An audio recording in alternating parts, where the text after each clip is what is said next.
So good afternoon. Welcome to the newspaper analysis session for June 30. So topics that we are going to cover today are fiscal state in the Telangana. So from here we will try to learn some important things. So it is also talking about the off-budget borrowing. Next, one more important article, an article on eradicating extreme poverty in the Kerala. So these are some of the articles that are mentioned in the Business Standard. Those are very, very good articles. These can be helpful in the mains answer writing as well. And they have also mentioned about the industrial policy. Apart from this, there is a discussion on the new income tax bill. What kind of issues, the main issue that is being faced in this present income tax bill. So we will try to talk about this income tax bill. So we have already talked about the GST, which is an indirect tax. This is a direct tax. So we will try to revise what is direct tax and the indirect tax, what kind of changes that are being proposed here. So we will try to see the Election Commission of India and its power of delisting the registered unrecognized political parties. So we will see what are these political parties, what are registered political parties, and then we will try to see does the Election Commission has the power to deregister a political party. Okay. So we will try to see what is registering and what is a recognized political party. Then three-language formula, it is always in the news. It will be there. Then we will also try to see some important articles that are important for the language. Constitution, some important constitutional provisions that are taken care regarding the languages. So we will try to see them. These things have probabilities to be asked in the prelims. In the mains, they can ask us why language is so important. So we will do the discussion on that aspect as well. And then Digiyatra, very small fact. So we have seen various types of issues in the civil aviation sector, and this is one such reform. How they are trying to ease life of the person who is trying traveling through this civil aviation or using this, going through airports and all. What kind of how we can simplify his life. So that's a kind of initiative. That is a Digiyatra. So many of you might have used this Digiyatra. So we'll try to discuss about this thing. So these are the articles that are in the news. We'll try to discuss them. So have any of you used this Digiyatra? Huh? So easy facial recognition.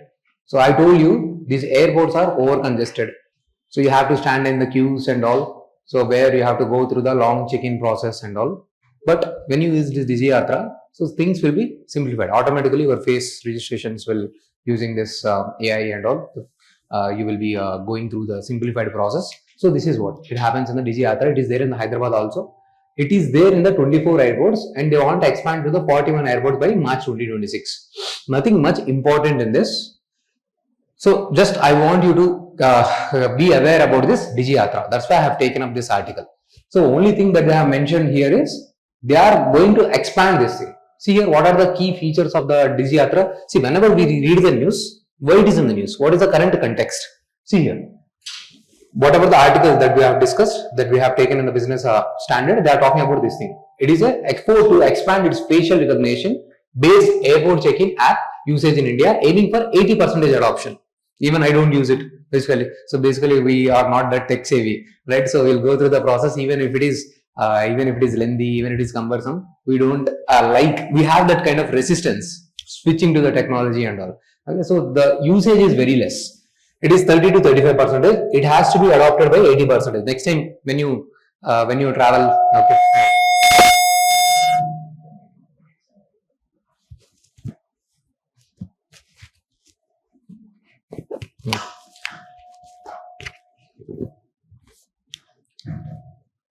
Okay. Next time when you are thinking to fly, try to use these methods. Okay. So this will be useful for your exam also. And these things can also be written in the e-governance. These things can also be written how government has innovated new technologies, new innovations, so that to simplify our life. Because we have discussed, we are the third largest aviation industry.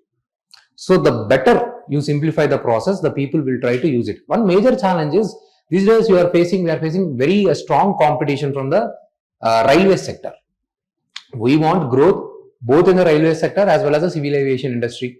So it is competing with themselves. So now see, like we have discussed, whenever you want to travel from in the nearby towns, like say from Visakhapatnam to Hyderabad and all. So we choose buses or maybe trains. We don't go by, we don't try to fly, right? So that's why these the civil aviation industry is one facing the challenge. So in tier 2 and tier 3 cities, they are not growing much. Only when the distances are very huge, only then people are taking it. So the number of people turning over to this to fly, okay, this is less in India. So this thing has to change because prices are also high, but that's fine. Okay, so we'll study the DC Yatra. So facial recognition, language support. Currently, it is only available in English. So these kind of questions they may ask in the prelims, but I won't expect these level of easy questions. Language support currently available in English.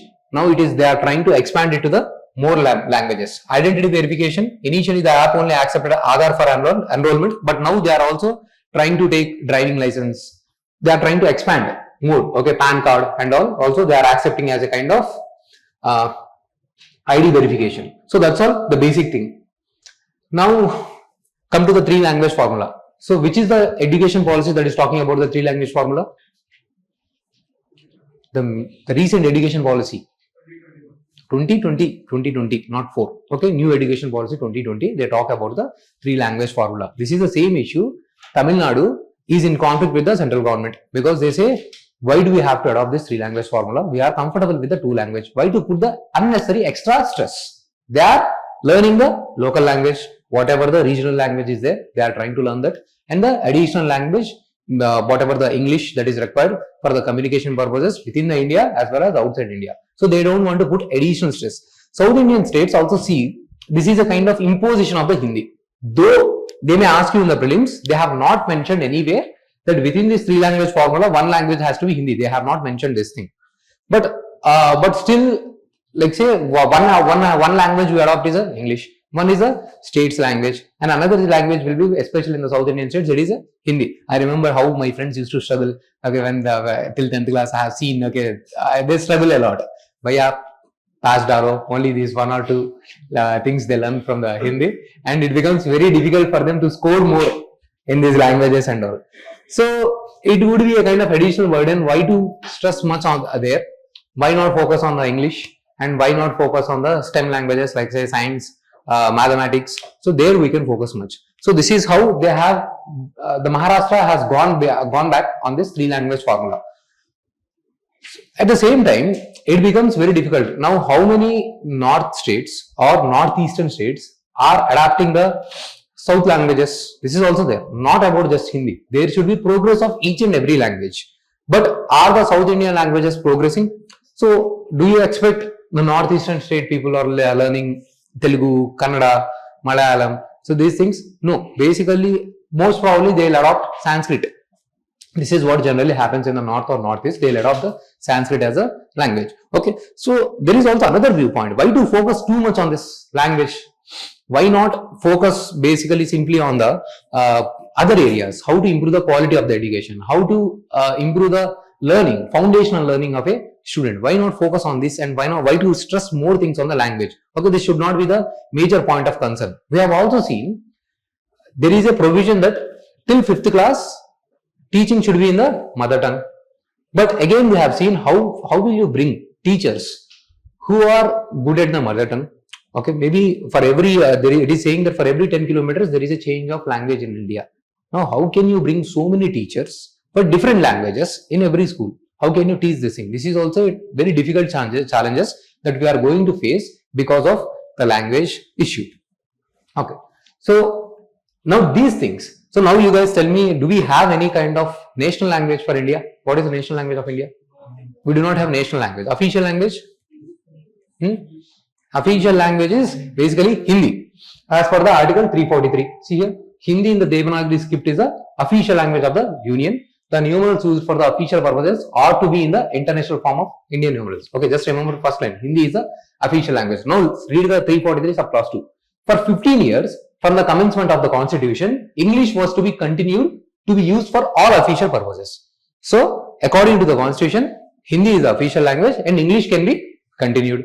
Now, see the third provision, 343 subclause 3. Parliament is empowered to legislate the continued use of English or Devanagari form of numerals for official purposes, even after the 15-year period. This is the most important prelims point.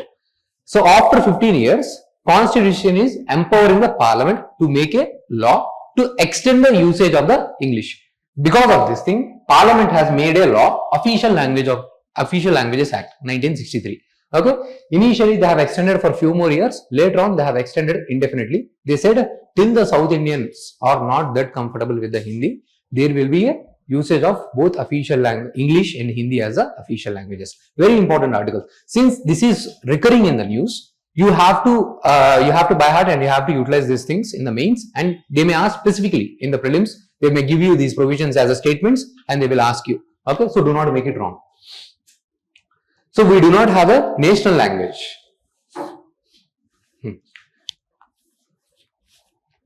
So you have 8th schedule. Okay, what is this 8th schedule? In this 8th schedule, totally there are 22 languages.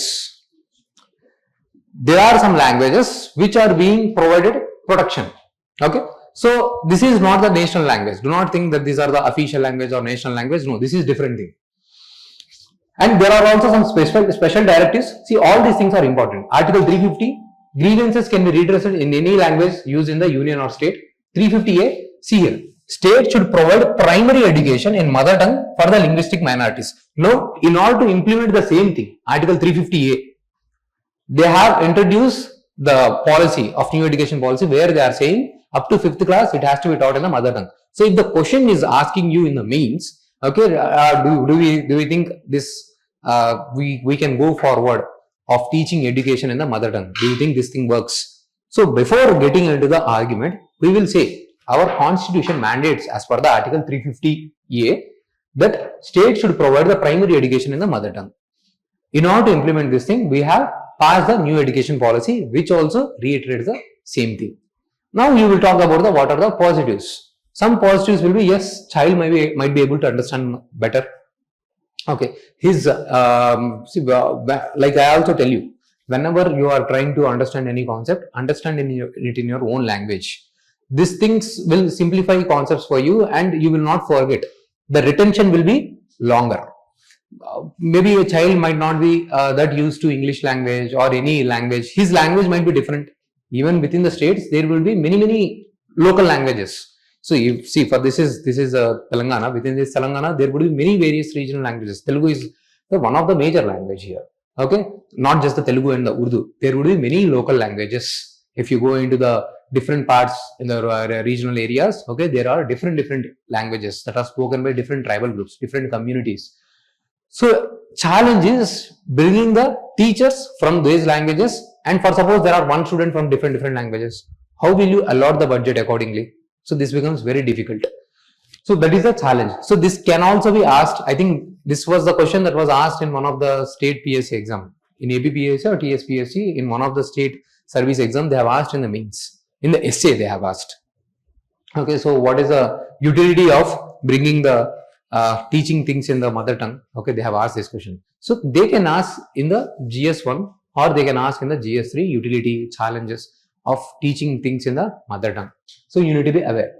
Okay. See here, Article 350B, a special officer for linguistic minorities is appointed to safeguard their interests. Now there is also, we have the 6 languages that are being granted as a classical language. Classical language is again different thing.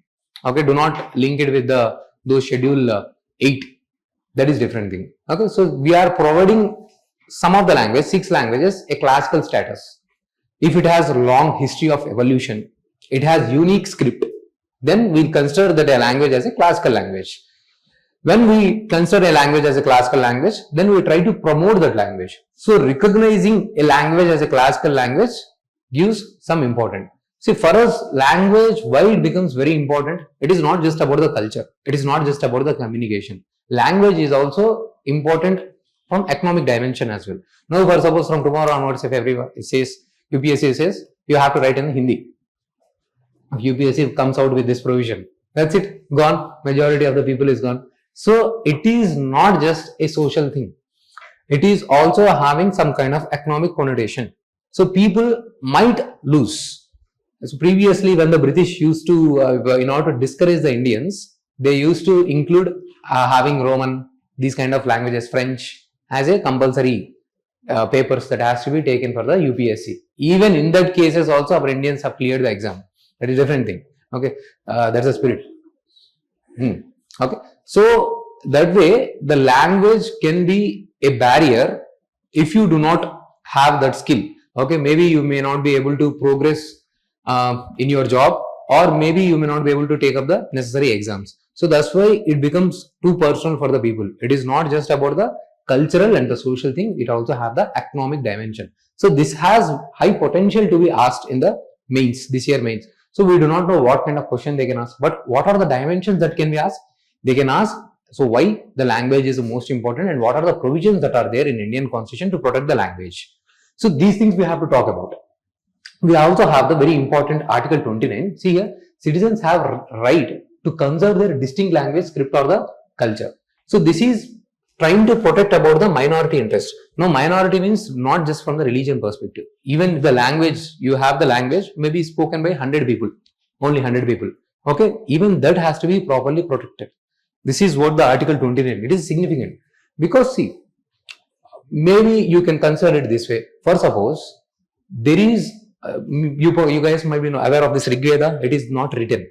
It is transferred from one people to another people through generations. This is how the knowledge transfer used to happen. It is called, I think, Shruti. Okay, so where it is through just by the communication through from one people to another people is transferred. So like this, we have lot of knowledge, traditional knowledge, conventional knowledge with the different types of the people. There can be so much ancient knowledge present, traditional knowledge. So when the knowledge disappear, so even this thing can also disappear. Whatever the traditional knowledge that exists with the people, that may disappear. So language has significance about your traditions also, about your culture also, and also sometimes some kind of medical innovations can also be come up. Maybe sometimes you might not be aware. Okay, sometimes your grandmother or she will say, okay, use this thing or apply this lemon and all. You will get healed. You do not know why this thing works and why do not works. Okay, so you might be struggling a lot. Maybe some elder people in your home, okay, they might have offered you, drink this thing, drink this water, drink that water. You might have got healed. Point is, sometimes they may work, sometimes they may not work. But there is some inherent traditional knowledge in this which has to be properly researched. Okay, but if this thing is lost, your grandmother may not be knowing English. Your grandmother might not be knowing Hindi. If the local language that is not protected, okay, she may not be able to communicate. You may not have learned those things. So here two things are required. One thing, we have to traditionally document all the information and also protect the languages. So you have understood why the language is important, not just a cultural dimension, it is also having the traditional aspect as well as a economic aspect. So that's the reason we are also protecting the language under the Constitution using the Article 29, and we are also taking up protection using the other articles like article special provisions under the Article 350, Article 350A and Article 350B. Okay, so these are the important points that you need to remember regarding the languages. So which language we use in the courts? English. Okay, in the parliament generally it would be Hindi and English, and they can any MP or any MLA, they can also talk in the local language which can be converted. Any states, in the state legislative assembly, there whichever the majority language is there, they will consider that language as an official language in their state legislative assemblies. Okay, for the official communication purposes, things will be used in the English. So this is the basic idea. So I have given everything that is relevant for you. I have given here. Okay, states may adopt Hindi or any language as an official language with English continuing until otherwise provided by the law. So states can use any language, Hindi or any language. So communication is in the official language of Hindi or any language that is agreed upon by the states. For suppose Andhra Pradesh and Telangana, they have agreed communication will be in Telugu. Okay, so it can be done. So these are some basic provisions. Try to memorize this because we see frequently the articles are coming up on this area. Now see here, the Election Commission of India has undertaken a task of delisting 345 registered unrecognized political parties that have not contested elections in the last 6 years. This is the news, and whose offices could not be physically located. They have registered, okay, but Election Commission could not see their offices, anything. They have not contested in any elections also. So why they might have registered? So basically, when you get registered as a political party, you will get the income tax benefits. So you don't have to pay tax on the income. So that's why you will see so many political parties, they are getting registered as a political party, so many parties, but they are not involved in any activity, political activity. So the Election Commission has identified 345 such political parties. So that is the concern. So, but here the main concern is Election Commission does not have the power to deregister a political party. Election Commission has the power to register a political party and to recognize a political party. Now, for suppose a party, okay, like say BJP or Janasena, they got registered. Okay, after they win some specific number of seats in the state level or at the national level, they will be recognized as a state level party or the national level party. This is called recognition. Registration is different, recognition is different. Now you may all, okay, Reflection IAS students political party, okay, you might go and registered. But only when you contest the election, okay, when you get the specific number of the seats at the state level, then you will recognize as a state level political party. Some 8% I get, 8% of the seats or value of the votes, that is a specific number. Then you will be recognized at the state level. Then it is the same thing if it happens at the national level, some specific number of seats in the Lok Sabha, if you win, or number of the votes that you get, then you will be recognized as a recognized party. When you get recognized as a national party, then again you will get some additional time. Okay, some additional benefits, not just the income tax benefits. You will also get some additional benefits like say during campaigning, the star campaigners. So you will get some extra amount of time in the All India Radio to do the campaignings and all. Some extra benefits will be provided. But when these political parties, most of the times you might have seen, they will be involved in the identity politics. Okay, this religion, this caste, this region. So these are called identity politics. You are supporting one particular ideology. Ideology is based on it can be region, religion, caste, anything. These are called as identity politics, which are detrimental to the democracy. These are not just the simple one, these are the one such kind of electoral malpractices. There can be many such electoral malpractices, like they might have involved in the distribution of the money, or they might have under-reporting their electoral funding. There is a limit. You might have all seen the Ram Charan's movie. Okay, there is a limit on the political party, any individual person that can spend on during the elections. A person cannot spend unlimited amount of the money during the elections. Political party can spend. If, for suppose, this person is from party X. Party X do not have any kind of limit, but this person's spending has a limit. Okay, this is again loophole. So, point here is, what I am trying to communicate is,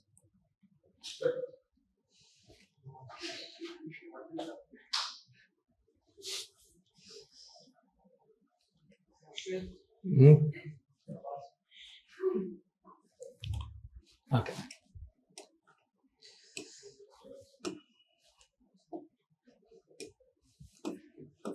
Okay. Point here is, what I am trying to communicate is, there is a certain provisions under the representation of the people's.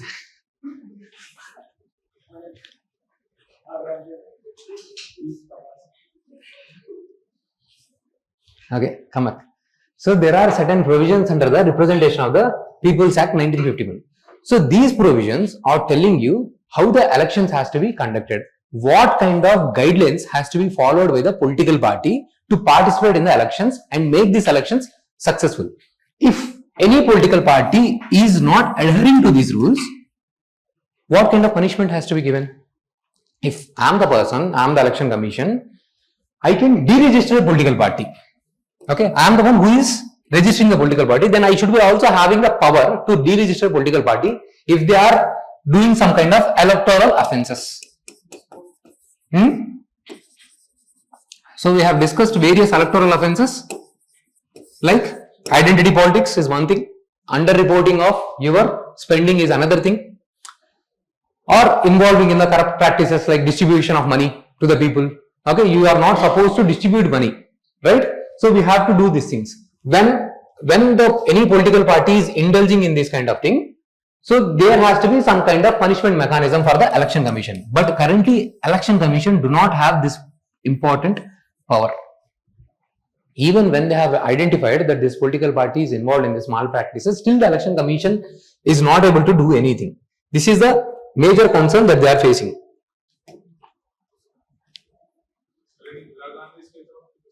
Indira Gandhi's case, she lost the election. It is different thing. Okay, she lost the election, and then so because of this issue, so there was more internal disturbances. Then she imposed the emergency. Use this government money on government official also. Yes, those things are there. Okay, all those, see, various. We cannot actually segregate one thing under the electoral offence. So there are certain list of provisions. If anything, if you are not bringing the transparency in your funding, and if you are indulging in all these things, malpractices and all, then these things are there. But here the main problem is, the main concern is, the Election Commission does not have the power to deregister a political party. That is the major concern. This is said by the Supreme Court. See here. This is the point that you have to remember here. Yeah. The Supreme Court in Indian National Congress versus Institute of the Social Welfare and ORS case held that the Election Commission does not have the power to deregister any political party under the Representation of the People Act. It may deregister only under exceptional circumstances, such as registration obtained by the fraud or the political party ceasing to have any kind of allegiance to the Indian Constitution. These are the only in extreme scenarios you can deregister a political party, not in every scenario. But without this kind of power to the Election Commission, he will not be able to enforce the rules. So this power has to be provided to the Election Commission. This is what being said by the Law Commission as well as the Election Commission.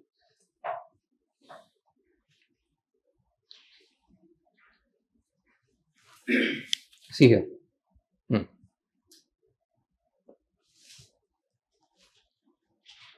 The Election Commission has proposed amendments to empower it to deregister inactive parties. The Law Commission's 255th report recommended the deregistration if a party failed to contest elections for 10 consecutive years. So it is asking that kind of power.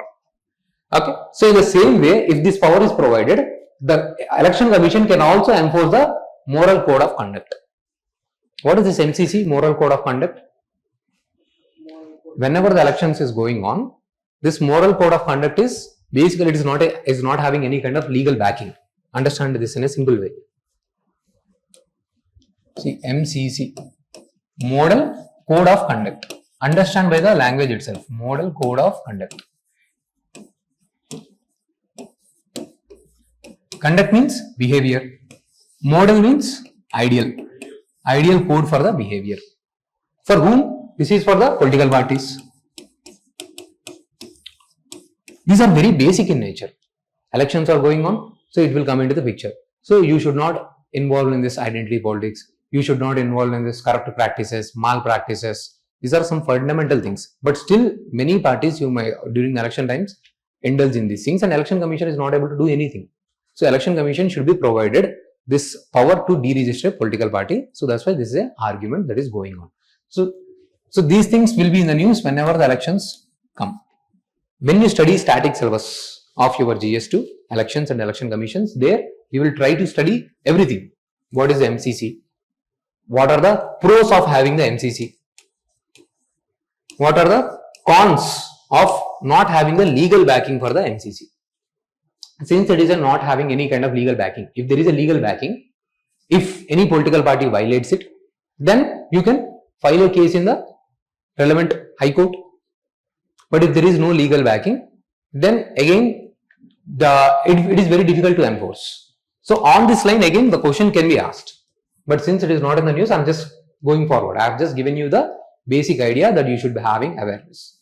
Later on, once something will happen again, some elections will be there, again it will come into the news, then we will do in detail. I am moving forward. See, these are the benefits.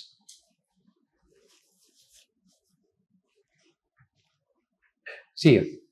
Once a political party registers, registered party get benefit from the tax transactions, a common election symbol and a designated star campaigner. Now recognized political parties. These are the registered party that meet specific criteria under the election symbols order 1968 by winning requisite number of the seats or obtaining certain vote percentage in the elections. They enjoy additional privileges such as reserved symbol and more star campaigners. So you have understood what is registered political party and what is recognized political party?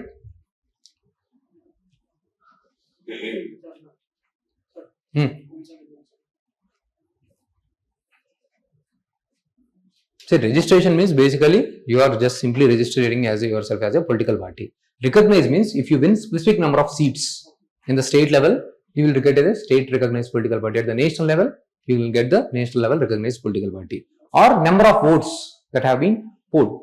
Okay, so when you get some amount of shares, then you will consider as a recognized political party. So what is political party?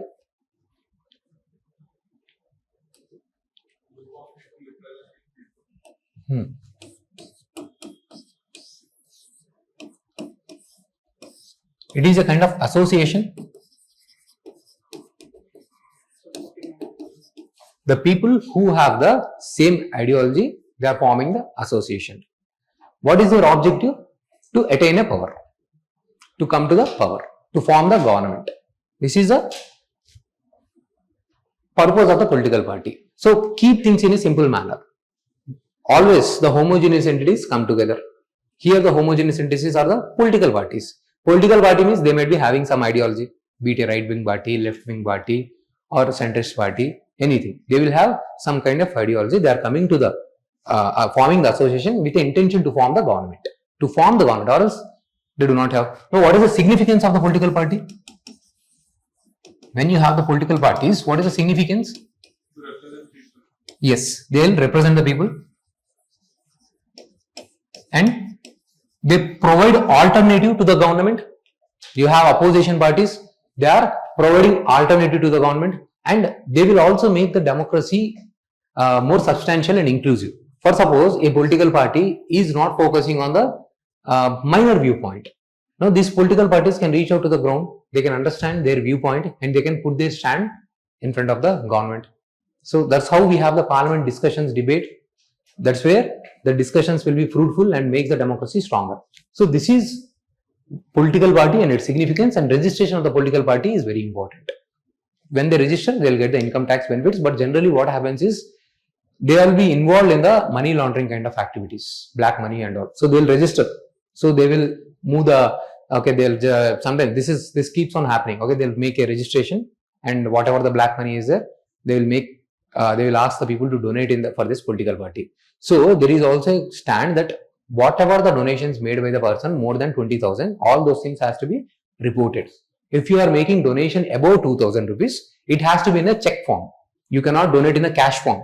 So government has taken various measures to reduce the black money or roll of the money during the elections. This is the very biggest factor in most of the movies you might have seen in those Telugu movies. Okay, so that is true. Okay, that's why there is more demand for this black money that has to be used in the election. So we need to control the role of money power during the elections. Criminalization and the money, black money, is a major problem of the politics. Both of them has to be realized.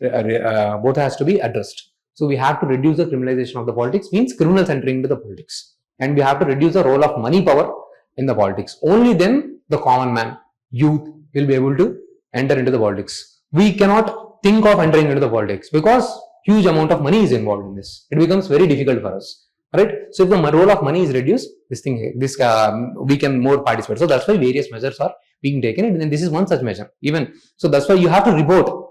If any person is spending this much of the money, you have to provide me a report. You cannot spend in your constituency more than this amount of money. So that we are trying to set that kind of balance, so that the other person is not struggling. Okay.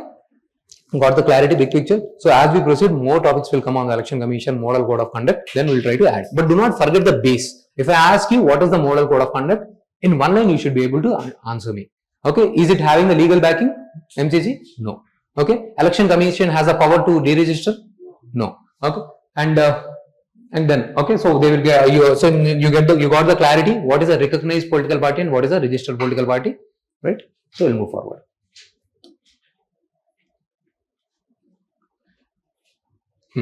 So we have discussed about the direct tax and the indirect tax. So within the taxation system, you have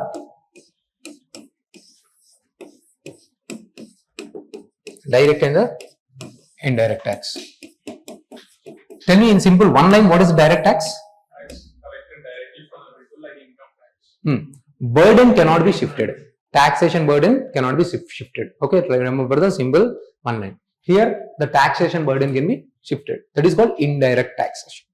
Now, there used to be so many indirect taxes, more than 17 taxes clubbed under the one simple indirect tax called the GST. Now, this was reformed. This is reformed. GST we have. Now, what about this direct tax? We have the still Income Tax Act 1961. So many things have changed after 1961 to so far now. So we need a reform in this income tax. So government is working on this direct tax code. Direct tax code, this year also they can ask. Since the bill has not yet come into the picture, it is currently at the going through the Parliament Standing Committee phase. See, when the bill is introduced by the government, once it is introduced, so it will go through the committee phase. The committee will take up the bill and they will suggest any kind of reforms in the bill. Then again it will put to the discussion. Once discussion is done, then they will be passed. Once Lok Sabha passes, and then any house, not just Lok Sabha, once one house passes, then it will move to the next house. Then both of them passes, then president gives the signature, that is called the assent, then bill becomes an act. This is the general procedure. Okay, introduction, then committee phase, then general discussion, voting phase, then moving to the next house. And then same procedure and then finally assent. Okay, but currently this bill is under the discussion phase. So they may ask in the mains, what is the need? Why do we have to introduce this reform? Okay, this is a very age-old act. Now many things are changed. Okay, so there are various ways, there are various kinds of loopholes in the direct tax. So it is very important to change, to simplify the procedure. So it becomes very difficult. Currently, see now if you have to file IT returns and all, it is not that simplified. There are so many provisions. Okay, it becomes very difficult for the common man like us, okay, to understand those provisions and file IT returns by ourselves. Every person has to file IT returns. But because of those technicalities and complicated things, we always go for the CA, accountant. So why to have the accountant for the simplified procedure, which is expected to be done by every Indian? So why not simplify those things? Why to for a people like us, we don't need all those provisions. For us, if the process is very simplified, okay, we can just upload our whatever the income and whatever the tax that we have paid and what is the expected return, we can just simplify. Okay, but the current provisions are very complicated. There are so many hundreds of provisions under it, which is very difficult. So they want to make it simplified, and they also make it more suitable to the present situations. Like for suppose, previously, if the income tax officials, they feel this person is hiding the income, now they can raid, they can do the raiding, okay, and they can also confiscate your properties. They can lock up all your properties and they can do that kind of raid and all. But now currently things are going online, using online mechanisms and all you can do. So this provision may not be suitable. Using online, you are doing transfer. It is not necessary that you are hiding the black money under bed sheets and all like in those old generations. Now the money laundering and all got advanced. Black money and all got advanced. Okay, so maybe you are asking not money, you are asking, okay, car, maybe something else, okay, seat in some other college, okay, or maybe something like this. Okay, it may not be only just economic things. Okay, something else you are asking, kickbacks. Okay, even this thing comes under the corruption. Okay, so that's why according to the need, things are changing. Okay, because the way the conversion of black money into the white money, which is called as conversion of black money to white money is called as money laundering. Okay, there is lot of evolution in this process. Hawala transactions, online transactions, the various banks available online and all, there are various changes. So accordingly, there is a need to make the changes in this direct tax code. That's why bill is in the discussion. But why are we discussing this article? The news article, one thing they are talking about is they have introduced a provision where now people are not paying taxes, but they are uploading pics with their Benz, Porsche, car, champagne. Okay, so they are showing the rich and luxury life. On one front, they do not want to pay taxes. On another side, they are highlighting their rich and luxury life. So if they get any kind of doubts, now they can get access to your online accounts. But there is a provision. Now if they get the access to the online accounts, so it is very difficult to trust anyone, be it is a government, you cannot trust everything. So they might access your account. Okay, they might get the personal information, with whom this person is talking. Okay, we have all sensitive information, personal information, even those things can be extracted. This can be a threat to every person and especially to the woman. So that's why there is a discussion going on in this provision. There should be such unlimited power should not be provided. There should be proper oversight mechanism. When you are providing some extra measures, there should be oversight mechanism. So how do you find? Always these things will come. There will be always discussion on, government will say, we need extra powers to enforce something. People will say, there should be, we have our rights. So what should be that fine balance?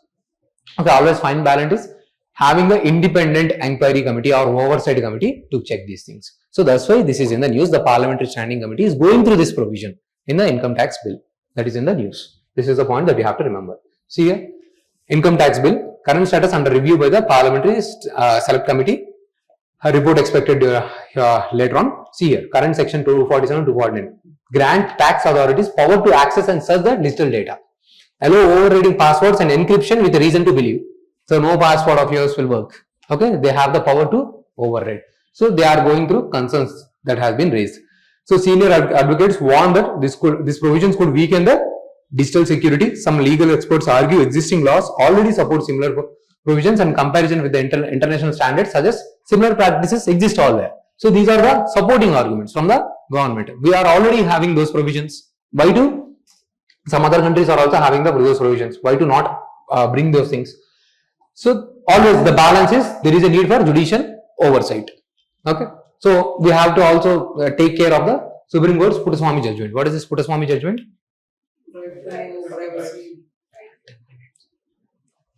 Okay, right to privacy. Now, BRICS Summit. So it is going to happen in the July 6 and 7. We have done a very comprehensively about the SCO. So next month there will be a BRICS Summit. Then we will also do about the BRICS in a same manner regarding its evolution, what has done, what is the significance and all. But I want you to understand the BRICS Summit. We have already discussed about these rare earth elements, and we have also said China is having the monopoly. And where are these rare earth elements used? In which industries are these REs used? In semiconductors, electronics, defense, everywhere, even your EV vehicles. But China is restricting the export of these rare earth metals, and every country is struggling. China is virtually holding the monopoly. Currently 60% of the production of the rare earth metals coming from the China. Even India has the rare earth metals, but we are not in the exploring phase. How many elements? Totally 17 elements are considered as the rare earth metals. They are considered to be rare not because of their availability, but they are not available at one place. They are very difficult to extract. That's why they are considered to be rare earth elements. So are we clear with this? Rare earth elements. So China is placing so many restrictions. Now at the BRICS time summit, we are going to take up this discussion with the China. So to provide the exports. So as we go forward, the many things will come up on the BRICS. Then we will try to discuss. See, BRICS is a group of emerging economics. Initially, it was comprising of the members of the Brazil, Russia, India, China, and the South Africa. It serves as a platform of cooperation on the economic and political and cultural issues. See, you have this World Bank, WTO. All these things are memberships is ruled by the or having the strong voting power for the European nations. US and the EU countries, they are dictating their terms in these groupings, be it a WTO or be it a IMF, be it a World Bank. So we want to form alternatives to these things. So that's why we have formed first initially grouping. These developing countries, they have came together and formed a grouping called the BRICS grouping, and there we have come up with the new things, like just similar to alternative to the World Bank, we have come up with a new development bank. Just similar to the IMF, we have came up with the contingency reserve agreement as an alternative to the IMF to support. IMF's main role is to support which crisis? No, economic crisis is fine. The main crisis, we faced crisis in 1990s. Not poverty, that is World Bank. What crisis we faced in the 1990s? We have introduced LPG reform after the crisis. Food crisis in the 1960s. By 1990s, we have moved from the food crisis. Balance of payment crisis. Balance of payment. What is this balance of payment? It is a document that is reporting your imports and the exports. During 1990s, understand this concept. I have repeated so many times. During 1990s, you have so many imports, but no exports. Because primarily those days, it was driven by the private sector or public sector. Public sector, they were making losses. So, not much exports. They were not having that kind of competency. So, because of this, we got the BOP crisis. We have less amount of dollars with us. This is taken care by the IMF. Then IMF came to us and they have given us dollars.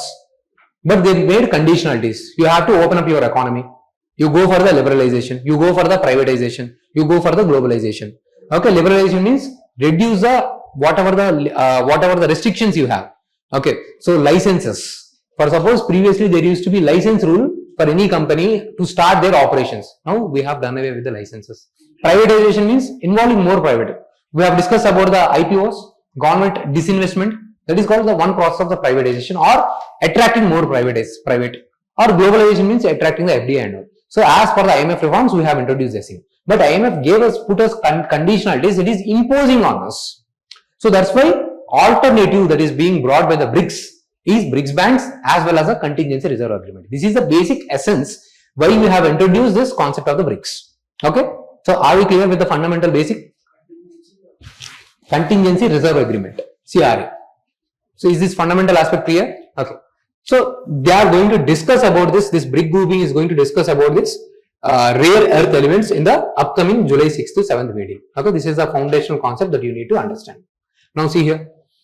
These kind of questions, these kind of concepts are very important when you try to address for the state exam. See, when you are preparing for the state exam, your preparation for the UPSC is also going forward. Okay. These things can be used as a case study in your UPSC also. So CAG is saying the debt of the Telangana is rising because the free bus initiative or pension initiatives, all these are the high in revenue expenditure. They are not generating the money. You have to spend amount of money for the revenue purposes. These are good. See, we have to provide basic social security to the people, but you need to check so that other people who don't need it, who do not require it, they are not getting that. So you have to do the rationalization of the subsidies. Providing some kind of social security is always good, but side by side there should be measures so that your revenues are also increasing. But this is not happening because of this thing. See, what are the major schemes? The Raitu Bandhu, Dalit Bandhu and the Asra pension scheme. So I have given what are these things here.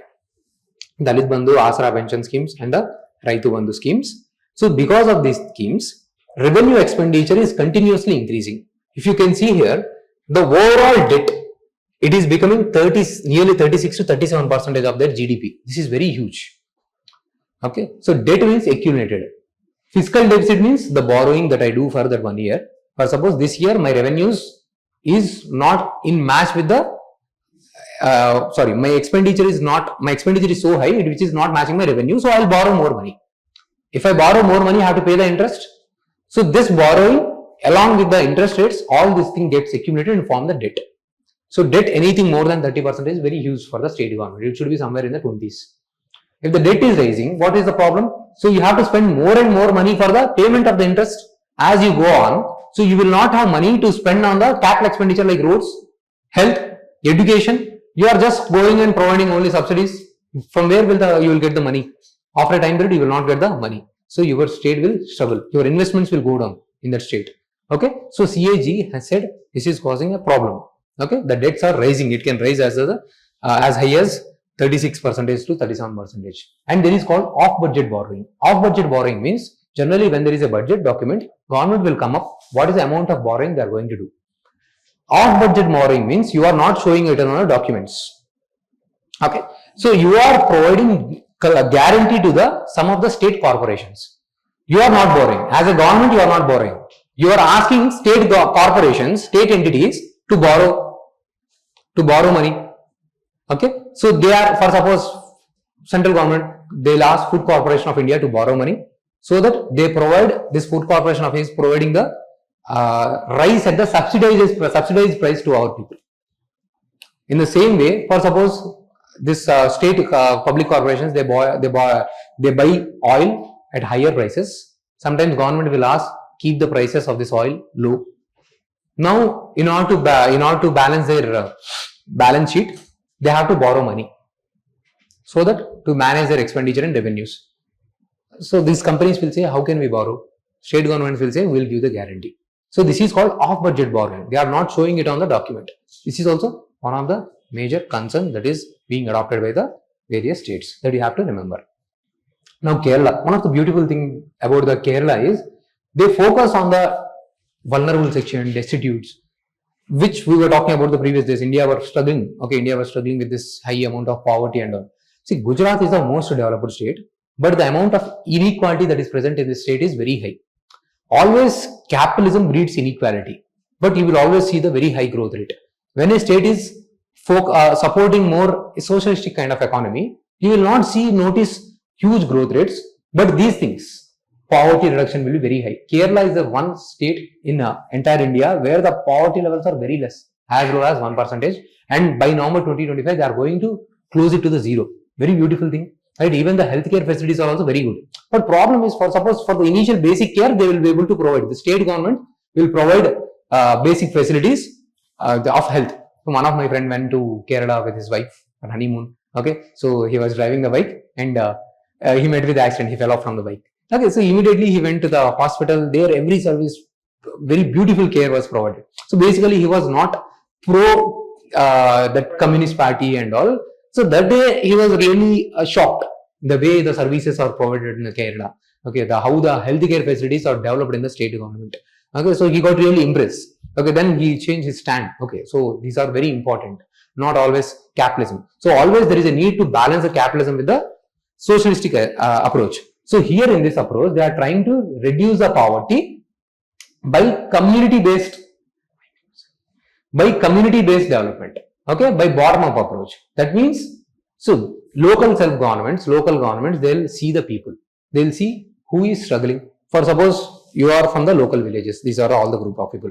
For suppose he might not be having home. Other person might not be having water. Okay, he might not be having clothes.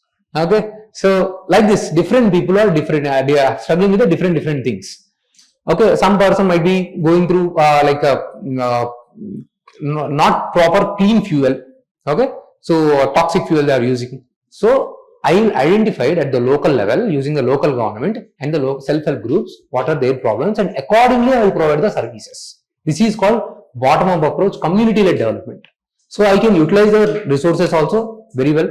So for suppose I can also able to provide the jobs according to their skills, according to their requirement. I can also provide the support. This is what they are doing in the Kerala. Community-led development for the poverty eradication. Very good and very beautiful initiative that is being taken up by the Kerala. Okay. So industrial policy, this thing I will briefly explain again tomorrow. Okay. So you can once go through. They are talking about the PLI scheme. Overall, our manufacturing sector is not growing. Our objective is to increase our manufacturing sector contribution to 25%. But currently, previously it used to be at 15%. Now it has went down further. It is at 14%. Okay. We have taken up this production linked incentive scheme, which is talking about we are providing incentive according to the production you do. But this is not giving us enough results. This is what the article says in the business standard I have given you. Okay. So government says we have generated this much amount of money, but other kinds of reports say we are not able to do that thing. Okay. So I have given this, what is this PLI scheme? See here, despite the ambitious target, less than 8% of allocated funds have been utilized. So the utilization is not good. And manufacturing sector has come down from 15.4 to the 14.3%. The scheme impact on jobs creation is also insufficient. I will tell you one important fact here. Okay, every year, see here, as of January 24, the government claimed that scheme created approximately 6,78,000 new jobs. This is government viewpoint. Okay, so but on the other hand, they say the manufacturing sector is not growing much. Okay, we could not see much more development as it is anticipated. Okay, so these are certain concerns, certain problems that are being showcased. And every year you will see 10 lakh people are coming out, 10 lakh youth is coming out who are seeking jobs. And it is very important for us, see here, not 10 lakh, 10 million young people coming into the labor market annually. So see here, jobs, how much difficult it is. What is the competition that you have for the job? 10 millions is 1 crore. Okay, this was a question that was asked to me in interview. Okay, how much do you think, how many people are entering into the job market every year? So I was like, I could not take the guess. Then my knowledge was deadly, not that high. I was like, okay, sorry sir, I could not. After so he was like, guess, any random guess. I don't want to take a very absurd guess. Okay, it was somewhere around 1 crore. Okay, I don't want to take. Sorry sir, I'm not in a position. Okay. And it was like, okay, so that was my interview question. Okay, and these things will not matter much. When they are asking you analysis, what will happen if jobs are not provided? You are saying, sorry sir, I do not know. then it matters. If jobs are not provided, okay, energies will be go wasted. Okay, so they will be misdirected. So providing jobs is very important. And PLI is one such initiative where we are focusing on the manufacturing sector, because manufacturing is one sector which can accommodate more people in the jobs. Like these are the labor intensive sectors, like you have the textile industry, or leather industries. Okay, all these things can create more employment. But problem is again, PLI does not focus on the labor intensive, but it focuses on the capital intensive sector. So it's not able to create much jobs as anticipated. Okay, so go through the article that has been provided. Okay, that's all for today. Thank you.